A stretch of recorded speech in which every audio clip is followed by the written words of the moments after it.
The COVID-19 pandemic swept through around March and knocked many small business owners right off their feet. KCAU-9 News reporter Lydia Vasquez tonight sharing the journey of some Siouxland business owners and how they've managed to persevere.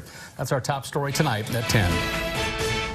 Prior to COVID-19, a cafe and a furniture store may not have had much in common, but the possibility of closing for good became very real for both overnight, and they were forced to call upon their creativity and resiliency to make it through.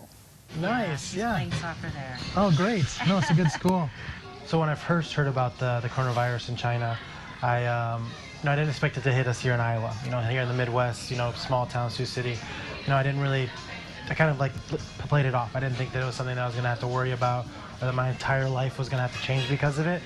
And everything changed. At Brightside Cafe in downtown Sioux City, the last few months haven't been all that sunny. We had to completely, shut down for a while. Juan Munoz is the owner. He says he went from spending his days trying to find creative ways to help his business thrive to spending long nights figuring out how his employees were going to put food on their tables. I really went home with, a lot of thoughts in my head about, can I keep them employed? What are their families going to do?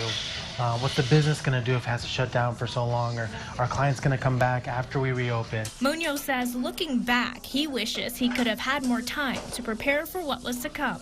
Oh, no way. Oh, that's perfect. The biggest thing that I learned was gratitude.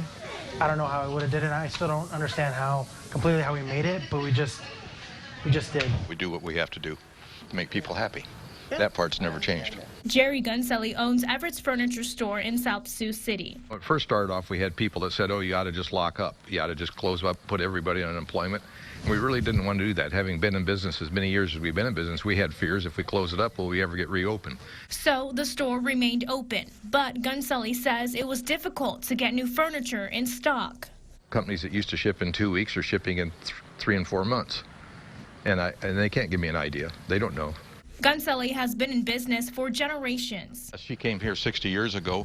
And most of his employees are family. And a lot of it was just easier, I think, to just make the decision, hey, let's just stay open and that we'll know what it is and just work through it.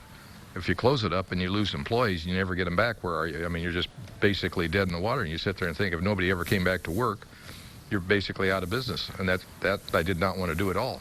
While getting new stock remains an issue, Gunselli says he's not ready to sit back and recline quite yet. I grew up in this. My sister grew up in it, and then, that's been our lives. And so you sit there and think, if you just want to stop, I don't think so. You want to keep going. Both Gunselli and Munoz tell me it's been difficult getting through the pandemic, but they're grateful to the Siouxlanders who have helped them along the way. Lydia Vasquez, KCAU 9 News.